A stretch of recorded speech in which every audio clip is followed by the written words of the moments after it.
honrem. Se eu maltratei alguém ou o tratei de maneira pouco amorosa, eu decido fazer tudo o que for necessário para substituir minha indelicadeza por atitudes amáveis. Se meu estilo de vida não está agradando a Deus, eu vou mudá-lo para encaixá-lo mais na vontade de Deus. Arrependimento é conscientemente voltar as costas para os pecados. Lembra-te, pois, de onde caíste e arrepende-te. Apocalipse 2:5. Depois de confessar cada pecado conhecido e se arrepender, a segunda etapa da submissão é sujeitar-se a Deus e à sua vontade. A confissão e o arrependimento podem ser chamados de um lado negativo da submissão. Implicam em livrar-se de tudo que impede que Deus controle a nossa vida. Sujeitar-se a Deus pode chamar de o lado positivo. Envolve colocar-nos total e completamente, da melhor maneira que podemos, nas mãos de Deus, em completa submissão à sua vontade para a nossa vida. No capítulo 6 de Romanos, essa etapa de sujeição é apresentada com clareza. Paulo fala primeiro de como o pecado nos governou no passado, mas agora nós pertencemos a Cristo. Não vivemos mais para nosso antigo dono, o pecado. Vivemos agora para Cristo, nosso novo dono. Por isso não devemos ceder ao pecado, mas nos sujeitar a Deus. Não ofereçais cada um os membros do seu corpo ao pecado como instrumentos de iniquidade, mas oferecei-vos a Deus como ressurretos dentre os mortos e os vossos membros como instrumentos de justiça. Romanos 6,13. Paulo continua dizendo-nos que nós fomos libertados da escravidão ao pecado, não pertencemos mais ao pecado, mudamos de dono. No primeiro século, um escravo podia ser comprado a qualquer momento e assim ser propriedade de outro. Da mesma maneira, nós fomos comprados pelo sangue de Cristo e agora pertencemos a Deus. Uma vez libertados do pecado, fostes feitos servos da justiça. Romanos 6,18. As palavras traduzidas por oferecei-vos a Deus têm um significado muito bonito na língua grega. Outras versões as traduzem de diversas maneiras. Ponham-se nas mãos de Deus, Filipes. Entreguem-se a Deus, BLH. Apresentai-vos a Deus, IBB. O significado mais exato da palavra oferecer-se é colocar-se à disposição de alguém. Em outras palavras, quando nós nos entregamos a Cristo, não simplesmente nos tornamos e esperamos que Deus faça alguma coisa através de nós. Não, nós nos colocamos à sua disposição, dizemos com efeito: Senhor, eu sou teu, para ser usado da maneira que tu quiseres. Estou à sua disposição, tu podes fazer comigo o que tu aprouver. Eu quero a sua vontade para a minha vida, não a minha vontade. Ponham-se à disposição de Deus, Romanos 6,13, em outra versão. O mesmo termo é usado em Romanos 12,1. Rogo-vos, pois, irmãos, pelas misericórdias de Deus, que apresenteis os vossos corpos por sacrifício vivo, santo e agradável a Deus. Isto inclui todas as áreas do nosso ser, nossas capacidades, nossos dons, nossos bens, nossa família, mente, vontade, emoções.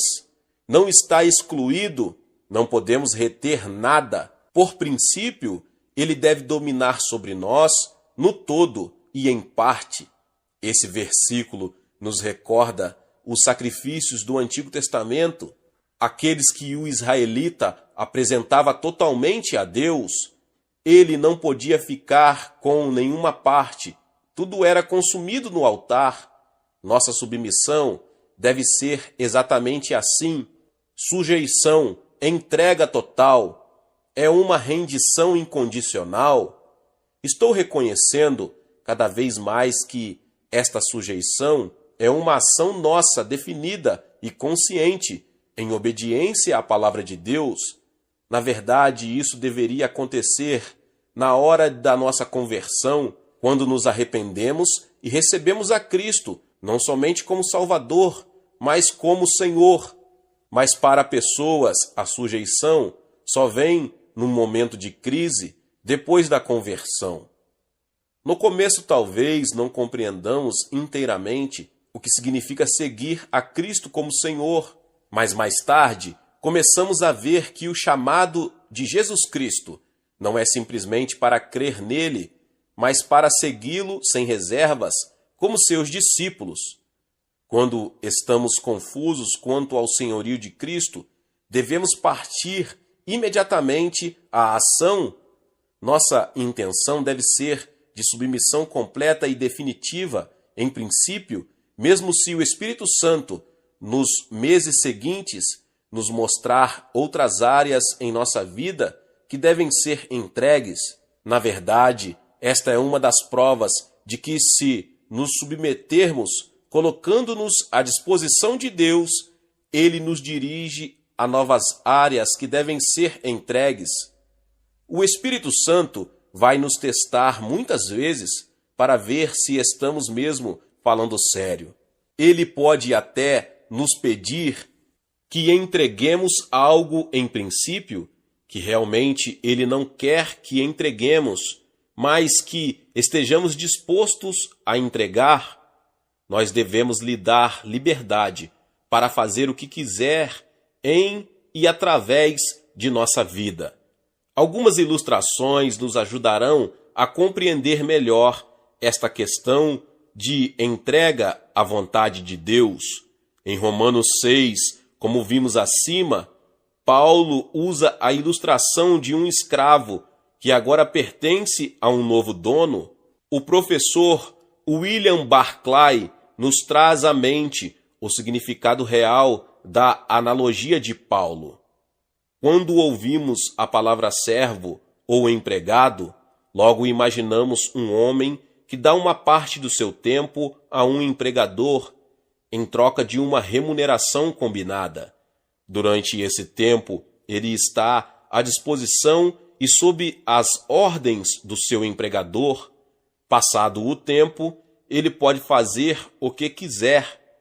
No tempo de Paulo, um servo tinha status bem diferente.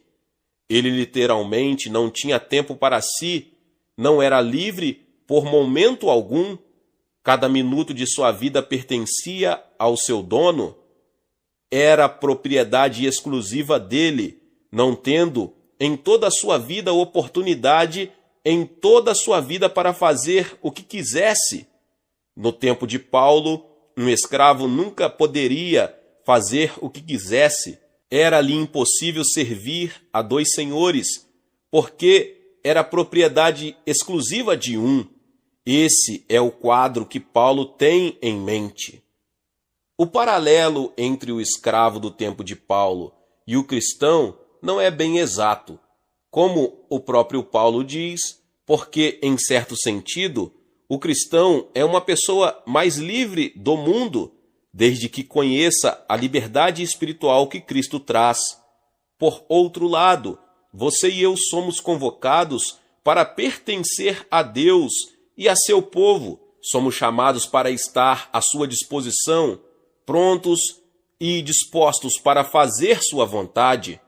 Paulo disse a Tito que Cristo deu a si mesmo por nós para nos livrar de toda maldade e fazer de nós um povo puro que pertence somente a Ele e que se dedica a fazer o bem.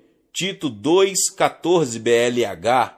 Uma outra ilustração talvez nos ajude a compreender completamente o que estou querendo dizer. O princípio de entrega a Cristo é como o compromisso que noivo e noiva assumem quando se unem no casamento. É criada uma situação nova que se torna realidade duradoura.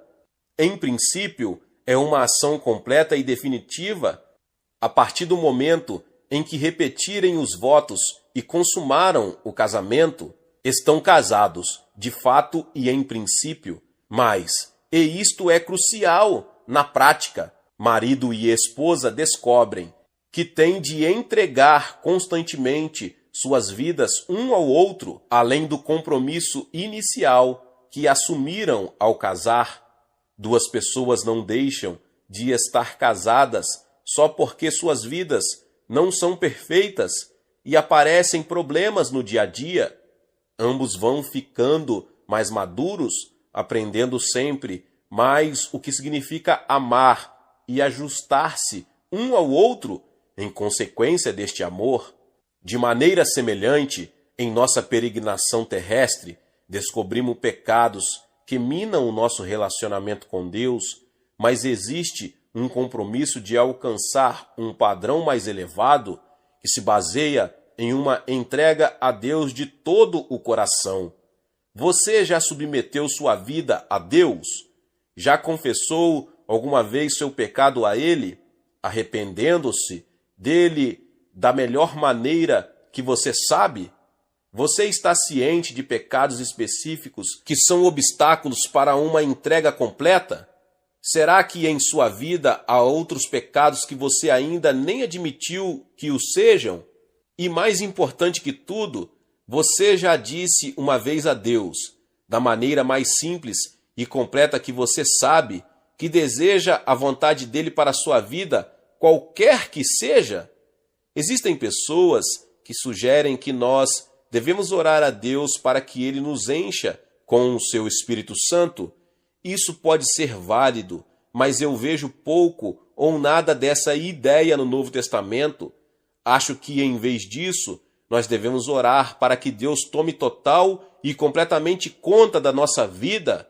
Devemos orar para que o eu seja tirado do nosso coração, amor próprio, vontade própria, autoambição, e que nós estejamos completamente à sua disposição. Se você nunca deu esse passo de submissão a Deus e à sua vontade, eu acho indispensável que se ponha de joelho antes de passar para a próxima página e entregue sem reserva sua vida ao Senhor e dono. Sê, pois, zeloso, abandona a tua indiferença, NTV, e arrepende-te.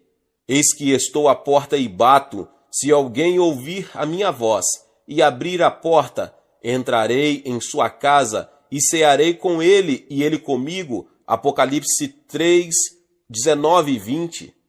Fé. Chegamos à última etapa do ficar cheio do Espírito Santo, que eu gosto de chamar andar pela fé. Primeiro temos que compreender certas coisas. Depois temos de nos submeter e entregar a Deus. E então temos de aprender o segredo de andar pela fé. O ponto central é este: quando estamos entregues a Deus e à sua vontade, estamos cheios do Espírito Santo. O Espírito Santo nos controla e domina. Agora, a partir desta verdade, temos de agir e andar, ou viver na verdade plena de que Deus já nos encheu e que estamos sob seu controle. O apóstolo Paulo põe isto nestes termos: assim também vós considerai-vos mortos para o pecado, mas vivos para Deus em Cristo Jesus. Romanos 6, 11. O termo grego traduzido por considerar era, às vezes, usado no comércio e na matemática. Depois de uma transação comercial, por exemplo, a soma em dinheiro era registrada nos livros contábeis. Esse ato era evidência de que o negócio estava concluído e que o pagamento havia sido feito. Quando nos entregamos a Cristo e o seguimos como Senhor de nossa vida, sabemos que alguma coisa aconteceu. O Espírito Santo tomou conta de nós para nos guiar e dar poder. Vivemos agora pela fé, considerando-nos mortos para o pecado e vivos para Deus. Nós estamos cheios do Espírito Santo. Agora devemos viver à luz dessa verdade. Não é fazer de conta, é agir com base na promessa de Deus. O Dr. John Stott explica isto assim. Considerar não é fazer crer, não é forçar nossa fé a crer em algo que nós não cremos. Não devemos fazer de conta que nossa velha natureza está morta, quando sabemos perfeitamente que ela não está. Nós só devemos considerá-la assim, não fazer de conta, mas compreender isso, porque é um fato. Temos de nos agarrar a isso, temos de pensar e meditar nisso, até que esta realidade se fixe em nossa mente. Doutor Stutt continua: uma mulher casada pode viver como se ainda fosse menina? Bem, pode ser que sim, não é impossível, mas deixe-a sentir aquele anel no quarto dedo de sua mão esquerda, o símbolo da sua vida nova, o símbolo da sua identificação com seu marido. Deixe-a lembrar o que ela é e viver de acordo. Da mesma forma, a nossa mente deve compreender o fato e o significado da nossa morte e ressurreição com Cristo, e que uma volta à vida antiga é impensável. Um cristão renascido deve ter tanta vontade de voltar à vida antiga quanto uma pessoa adulta de ter de voltar à infância. Um homem casado à vida de solteiro ou um prisioneiro libertado à sua cela na prisão. Se você preencheu os requisitos bíblicos para ficar cheio do Espírito Santo, especialmente arrependimento e confissão, de que nós falamos, então você pode dizer para si mesmo: pela fé, sei que estou cheio do Espírito Santo. Nunca vi alguém que eu considerava cheio do Espírito Santo fazer alarde disso, tentando chamar a atenção para si. As outras pessoas logo notarão que nós estamos cheios do Espírito, porque quem o estiver produzirá o fruto dele. Nós talvez nem nos demos conta disso. Alguns dos maiores homens de Deus confidenciaram que quanto mais perto de Cristo estavam, mais pecadores se sentiam. Roy Gustafson, meu amigo e sócio, disse uma vez: o Espírito Santo não veio para nos fazer conscientes do Espírito Santo, mas conscientes de Cristo. Assim, quando dizemos a nós mesmos que estamos cheios do Espírito Santo, significa que cada pecado e obstáculo concedido está fora do caminho. Depois podemos dizer pela fé que estamos cheios. A esta altura há diversas coisas que devemos relembrar. Em primeiro lugar, temos de nos lembrar que a plenitude do Espírito Santo não é questão de sentimento, mas de fé. Podemos ou não sentir fortemente a presença de Deus quando estamos cheios do Espírito. Não devemos confiar em nossos sentidos, mas nas promessas de Deus. Temos de nos considerar cheios do seu Espírito. James McConkey pôs isto nestes termos: nada é mais doloroso do que inspecionar constantemente nosso interior para verificar se Deus está cumprindo sua promessa ou se nós a estamos experimentando. É como aquela criança que todo dia cava no canteiro para ver se a semente está brotando. A questão de experimentar a plenitude do Espírito compete a Deus. Temos de nos lembrar também que a plenitude do Espírito não garante que sejamos perfeitos e sem pecado. Significa que estamos sendo controlados pelo Espírito, mas o pecado continua presente, espiando atrás da esquina para dar o bote na primeira oportunidade. Podemos ser irrepreensíveis no nosso desejo de servir a Cristo, mas isso não faz com que não erremos. Um pregador escocês, tempos atrás, explicou: aqui ao meu lado, sobre a mesa, está uma carta que ilustrará o que quero dizer. Eu a recebi quando estava em viagem missionária à Nova Zelândia em 1891, da minha filha mais velha, que então tinha 5 anos de idade. Diz assim: querido pai, eu mesma escrevi tudo isso. Euzinha, mando um beijo. Na verdade, isto não é escrever, mas uma tentativa, com grandes letras de imprensa, todas desproporcionais.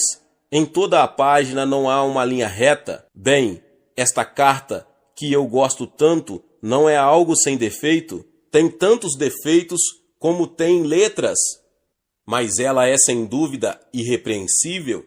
Eu não repreendi minha filha por seus riscos tortos, nem ralhei com ela, porque julguei seu trabalho pelos motivos. Sabia que ela tinha feito o melhor que podia, com todo o amor do seu pequeno coração. Queria fazer algo que me agradasse e conseguiu, pela graça do Cristo que está em nós. Assim que nossa vida diária com seus afazeres deve ser irrepreensível. Isto nos leva à última verdade sobre a plenitude do Espírito Santo. Ficar cheio do Espírito não deve ser um acontecimento único, uma vez, mas um fato real e contínuo em cada dia da nossa vida. É um processo. Temos de nos entregar a Ele todo dia, diariamente. Temos de decidir ficar submissos. Em cada situação de conflito entre o eu e a vontade de Deus, temos de tomar nossas decisões com base na nossa submissão contínua a Cristo. Como já disse, o verbo grego que Paulo usa em seu mandamento de Efésios 5,18, enchei-vos do Espírito, traz em si a ideia de que devemos continuar nos enchendo do Espírito. Já somos o templo de Deus, o Espírito Santo já habita em nós, mas Ele quer nos encher dele. Isso só é possível naqueles que se esvaziam do eu e se entregam a Ele. Esta é a razão de a entrega ter de ser diária, tanto das coisas pequenas como das mais importantes. Quando pecamos, temos de nos arrepender, para que Ele possa nos encher novamente. Quando estivermos expostos ocasionalmente a uma pressão incomum, temos de orar pedindo sua ajuda adicional. Por fim, as 4 etapas abordadas até aqui não são só o começo, mas são um processo.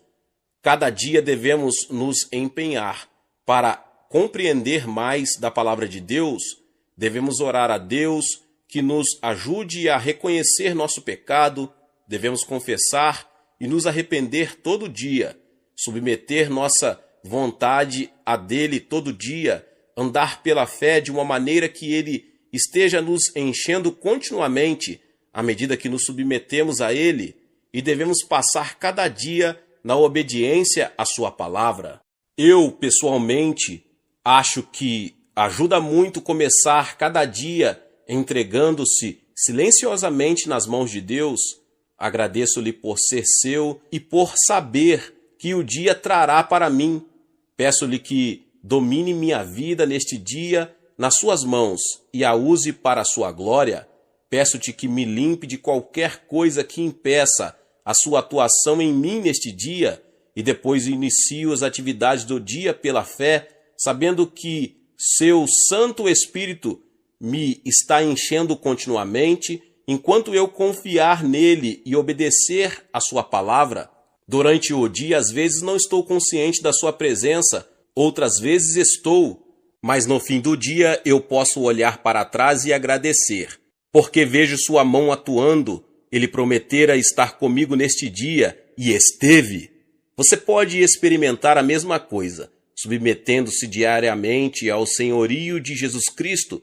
Entregue-se cada dia a Ele, e que você possa no fim de cada dia olhar para trás e reconhecer que seu Espírito Santo tem sido seu guia e sua força, estando você sujeito a Ele.